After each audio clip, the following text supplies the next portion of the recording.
Bharat Ratna doctor Bhimrao Ambedkar को कोटि कोटि नमन। ये कार्यक्रम डॉक्टर भीमराव अंबेडकर के जीवन पर आधारित है, जहां भारत की जनता के प्रति उनके योगदानों को पूरी सजगता से चित्रित और रेखांकित करने का प्रयास है। कार्यक्रम में दिखाई गई घटनाएं लब्ध प्रतिष्ठ पुस्तकों से ली गई हैं। इस कार्यक्रम के जरिए चैनल की ओर से एक विश्वसनीय, सजग और सकारात्मक प्रयास है कि डॉक्टर बाबा साहेब भीमराव अंबेडकर के जीवन की संघर्ष यात्रा एवं गौरव गाथा पूरे आदर के साथ घर घर पहुंचे और उनके योगदानों से सभी संपूर्णता में परिचित और आह्लादित हों। भीमराव, अब पुणे जाना होगा और सबसे बात करके एक लिस्ट तैयार करनी होगी।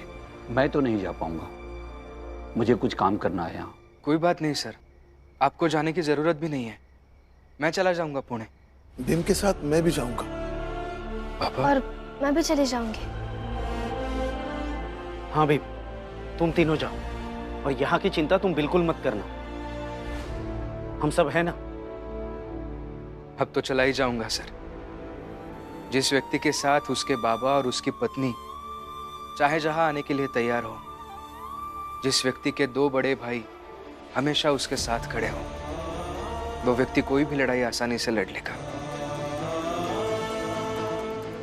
और अब यही से अगर नई और महत्वपूर्ण लड़ाई की शुरुआत होने वाली है तो यही सही। भीमराव, मैंने अपने जीवन में बहुत केस लड़े, जीवन में बहुत बार जीता हूं, हारा हूं, लेकिन ये केस मेरे सबसे करीब है। मुझे लगता है ये केस बंबई में इतिहास रचेगा।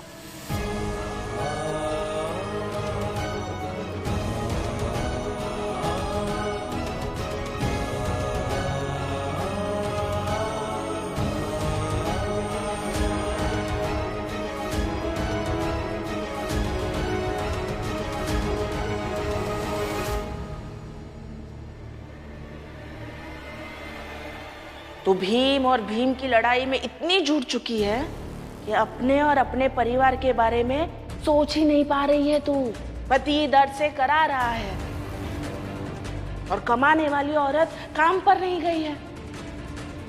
बाला को अभी कुछ नहीं हुआ है, पेट की तरह और भी बड़ी बीमारी हो सकती है, और तब पैसे नहीं रहेंगे तो बुरा लगेगा तुझे। करुणा दीदी, आपको पता है क्या, बाहर भीम भाव और रमा है। वो कह रहे थे कि वकील साहब ने कहा है इस लड़ाई को बंबई के इतिहास में याद किया जाएगा, और अब सब पुणे जा रहे हैं। इस लड़ाई में तो हमने भी भाग लिया है, इसमें हमारा भी योगदान है। कि याद करेंगे तो कितना अच्छा लगेगा ना। मगर फिलहाल ये बुरा लग रहा है कि हमारी नौकरी तो छूट गई ना, और ऐसे कब तक बैठकर दूसरे की लड़ाई में भाग लेते रहेंगे। ऐसे तो हमारे पास अंत में कुछ बचेगा ही नहीं। दीदी आप ये क्या कह रही है? भीम भाव दूसरे नहीं है, रमा दूसरी नहीं है। लक्ष्मी, अपने पति और अपने बच्चों के सिवा ना सब दूसरे ही होते हैं। फिर चाहे वो तुम हो या रमा हो या भीम भाव हो, सब दूसरे ही है।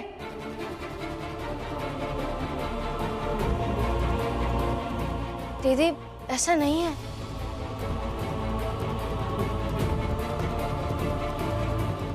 अगर हम अपना समझेंगे ना तो पूरी दुनिया अपने लगने लगती है, और अगर आप पराया समझेंगे तो खुद का साया भी पराया लगने लगता है। सब खेल मानने का है दीदी। एक मेरे पति ही है जो पूरन काका जैसे अनजान पराये व्यक्ति को अपना समझकर उनके न्याय की लड़ाई लड़ रहा है, और एक आप है जो उनकी सगी भाभी होकर भी पराये होने की बातें कर रही है।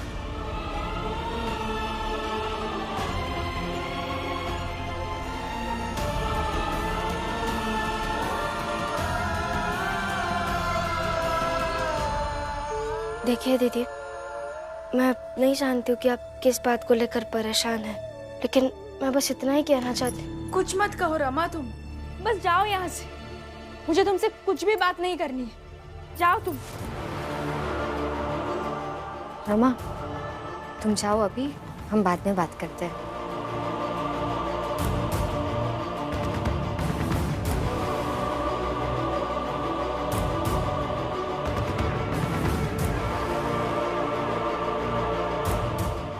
दीदी क्या हो गया आपको? लक्ष्मी, कुछ नहीं हुआ है मुझे बस नौकरी चाहिए। काम करते हैं कल सुबह उनके पास चलते हैं और जाकर उनसे कहेंगे कि वो जो कहेंगे हम सब करेंगे। बस हमें हमारी नौकरी वापस दे दीजिए। दीदी, हम ये कैसे कर सकते? वो लोग हमारा इस्तेमाल करेंगे भीम भाव का विरोध करने के लिए, उन्हें नीचा दिखाने के लिए। और भीम भाव ऊंचा रहेंगे तो क्या हो जाएगा? हमारी नौकरी तो चली गई ना। और कारण कौन हुए? भीम भाव। तो क्यों ना हम भीम भाव का विरोध करें? वो अपनी लड़ाई लड़ रहे और हम अपनी लड़ाई लड़ते हैं।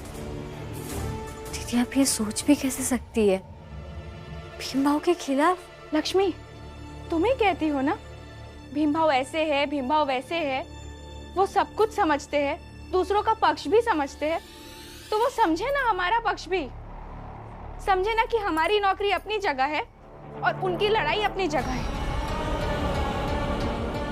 दीदी, आप क्या कह रही है? मुझे कुछ समझ में नहीं आ रहा है। मत समझो, मुझे बस नौकरी करनी है, अपना घर अच्छे से चलाना है।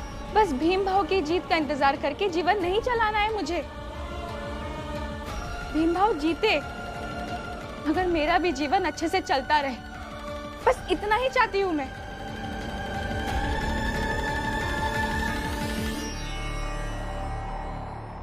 अब हमें पहले उनकी चाल समझनी होगी और फिर अगला कदम उठाना होगा, क्योंकि वो पूना वाला है ना, बहुत ही अनुभवी वकील है। इसीलिए तो कहता हूँ सेठ जी, इससे पहले कि वो पूना वाला अपने गले की हड्डी बने, उसे रास्ते से हटा देते हैं। न रहेगा बांस न बजेगी बांसुरी। अरे नहीं मेघनाथ जी, अरे वो बहुत नामी वकील है, उसे कुछ हुआ तो हम फंस जाएंगे। अरे सेठ जी, तो क्या हम यहाँ पर बैठे बैठे बस वक्त बर्बाद करते रहे, उस भीम की जीत का इंतजार करते रहे? मैं तो कहता हूँ बाबा बिल्कुल सही कह रहे, मार ही डालते ना उस पूना वाला को। अरे नहीं, हमें ये पता करना होगा कि आगे वो क्या सोच रहे हैं और फिर उसका कार्ड तैयार करना होगा। सेठ जी, मैं समझ रहा हूँ आपकी बात, लेकिन उसके लिए हमें कोई तो ऐसा आदमी चाहिए जो अंदर की खबर दे, जो ये बताए कि वो लोग क्या सोच रहे हैं। हम बताएंगे मालिक। मालिक, हम बताएंगे कि वो लोग क्या सोच रहे हैं। वो लोग पूना जाए की सोच रहे हैं। ये बात तूने अपने कानों से सुनी या किसी और की कई बात बता रही है? 100% सही बात कर रहे हैं मालिक, हमारा विश्वास कीजिए। जो अपने आंख से देखे हैं, कान से सुने हैं, वही बता रहे हैं।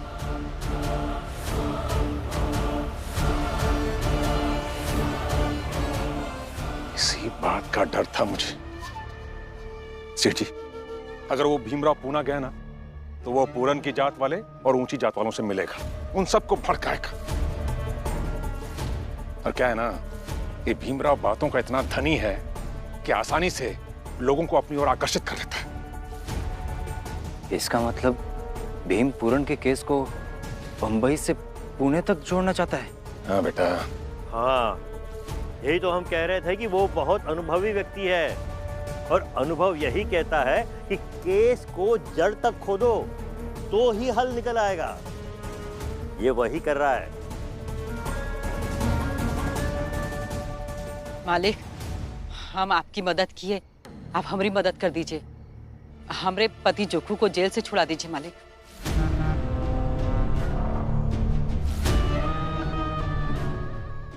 देख फुलिया, क्या है ना, अगर हमारे हाथ में होता तो हम जरूर छुड़ा देते जोखू को, पर ये हमारे हाथ में है नहीं। तो भीमराव से बोल, उसके हाथ में है ये सब। भीम के सामने जितना गिड़गिड़ा सकते थे, जितना हाथ पैर जोड़ सकते थे, जो कुछ कर सकते थे, हम सब कर लिए। लेकिन भीम तो खाली वही कर रहे थे जो होके सही लगे, दूसरे की बात कहाँ सुना था वो। अच्छा, तो हमारी बात सुन, देख, जैसा हम कहेंगे ना तो वैसा ही भीमराव के पास जाकर करना, तब शायद भीमराव तेरे पति को छुड़ा दे। हाँ मालिक, आप ही कोई रास्ता बताइए, हमको तो कुछ नहीं सूझा था।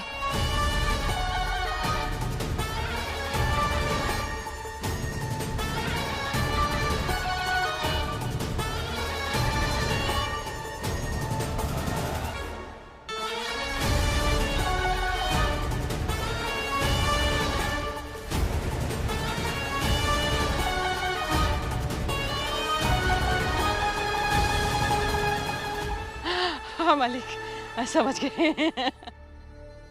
ठीक है, अब देखते हैं कल क्या करता है भीमराव। कल सुबह ट्रेन पकड़कर पुणे चलते हैं, 1-2 दिन में वापस आ ही जाएंगे। हाँ, मैं कुछ खाने का सामान भी रख लेती हूँ, क्योंकि हम बाहर से तो कुछ खरीद कर खा नहीं पाएंगे। हाँ। लेकिन बाबा, हम पुणे चले गए और वो लोग यहाँ चाल के लोगों को परेशान करने लगे तो?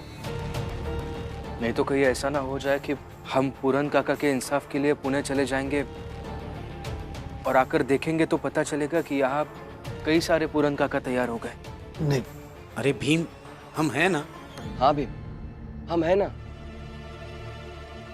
हम दोनों भाई तुमसे वादा करते हैं, जब तक तुम, बाबा और रमा इस चाल में वापस लौट कर नहीं आ जाते, तब तक इस चाल की सुरक्षा में तैनात रहेंगे। भीम भैया, अब तुम लोग निश्चिंत होकर जाओ। ऐसे कैसे जाओगे भीमराव? हम तुम्हें जाने नहीं देंगे। जब तुम हमारे जुखू को छुड़ा के नहीं लाए, तो हम भी देखा थे कि तुम ही पूरन का केस कैसे जीतते हो, चाहे के लिए हमें जो भी करना पड़े। चलो, हम लोग सब जाकर खाना खा लेते हैं। रमा, तू अपना और भीम का खाना लेकर इधर आ जा।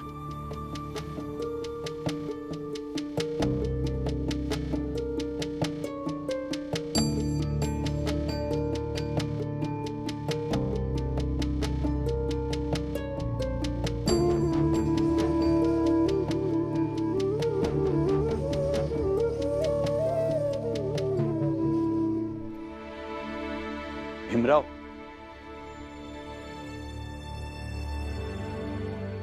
सर आइए ना, आइए बैठिए।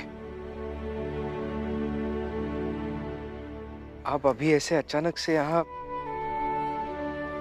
भीमराव, मैं अपना खाना लेकर आया हूँ। ये तो बहुत अच्छी बात है सर। वैसे आपके खाने का इंतजाम यहाँ हो जाता, लेकर आने की जरूरत नहीं थी।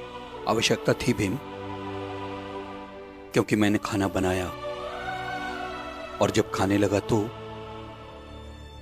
मुझे अकेलापन महसूस हुआ, इसलिए सोचा कि मैं तुम्हारे पास चलूं। अच्छा,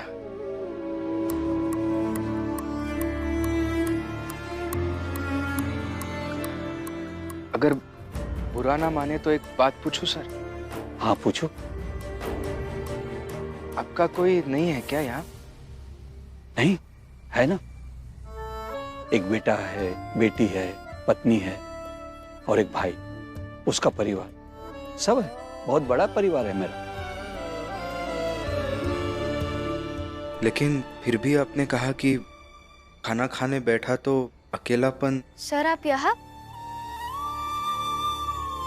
आजा बेटा, बस आ गया। तुम दोनों खाओ, मैं चलता हूँ। नहीं नहीं सर, बैठिए ना, हम बाद में खा लेंगे। मगर मेरे कारण तुम्हें खाने में देर हो जाएगी ना। कोई दिक्कत नहीं है सर, आपके साथ बैठकर कुछ बातें हो जाएंगी, इसके बदले हम थोड़ी देर और भूखे रह सकते हैं।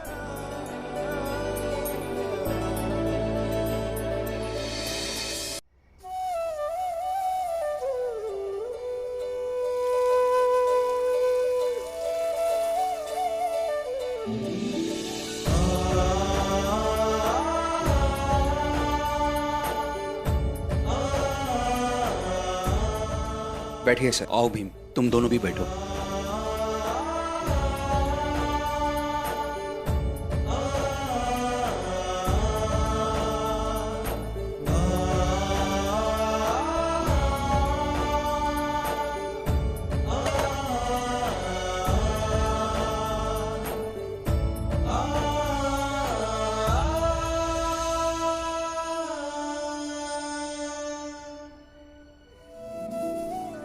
ये लो, खाओ बेटा। अभी आप खाइए सर। हाँ।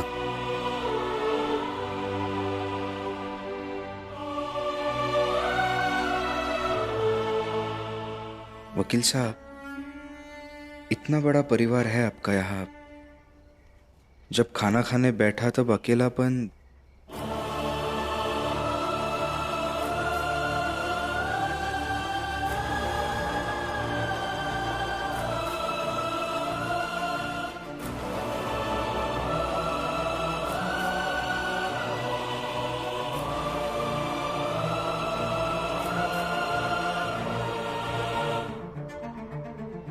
सब दूर हो गया। न्याय की लड़ाई लड़ता हूं ना भीम, न्याय की लड़ाई मैं लड़ूं या भीमराव तुम लड़ो, अकेला हो ही जाओगे।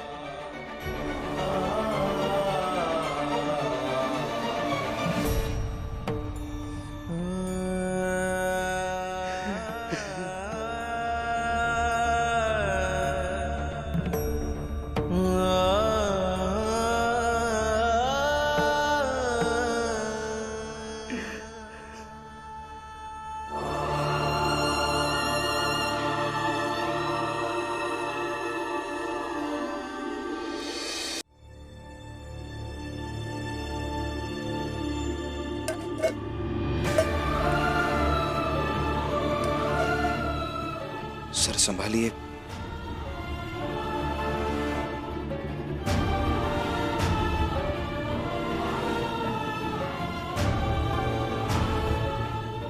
सर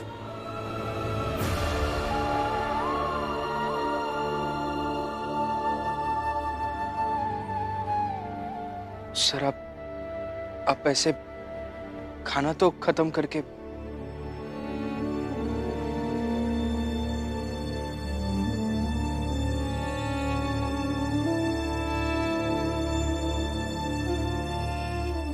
सर रुको, मत रोको उन्हें। उनका दुख हम नहीं बांट सकते रमा। कुछ दुखों की दवा एकांत में रहना होता है। कल को अभी पूना वाले सर की तरह तो नहीं हो जाएंगे ना?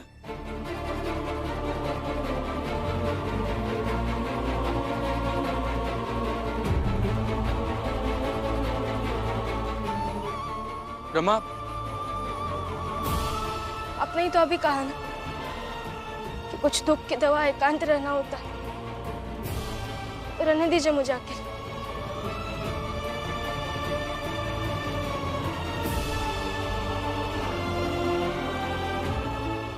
न्याय की लड़ाई मैं लड़ूं या भीमराव तुम लड़ो, अकेला हो ही जाओगे। कल को अभी पूना वाले सर की तरह तो नहीं हो जाएंगे ना?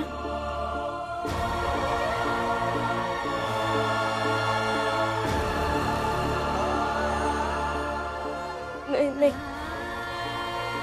मेरे पति कभी अकेले नहीं रह सकते, कभी नहीं रह सकते। मैं सब बिल्कुल नहीं होने दूंगी।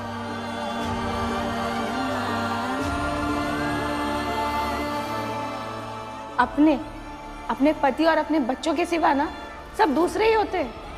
फिर चाहे वो तुम हो या रमा हो या भीम भाव हो, सब दूसरे ही है।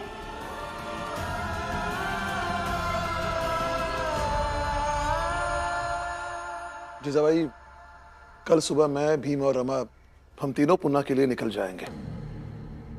जब तक हम लौट के नहीं आते तब तक कुछ नाटक मत करना। मैंने क्या नाटक किया?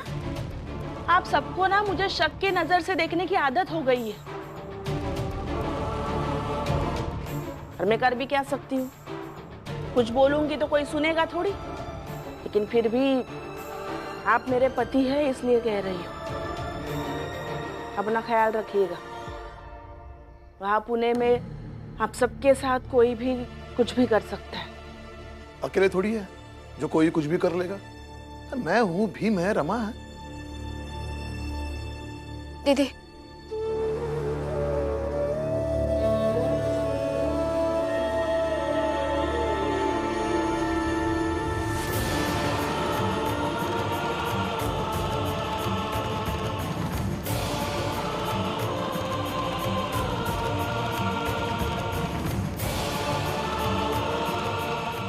दीदी, हम सब आपके अपने हैं।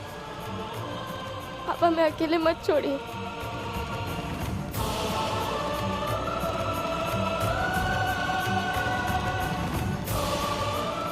दीदी, आप कहिए ना कि हम सब आपके अपने हैं।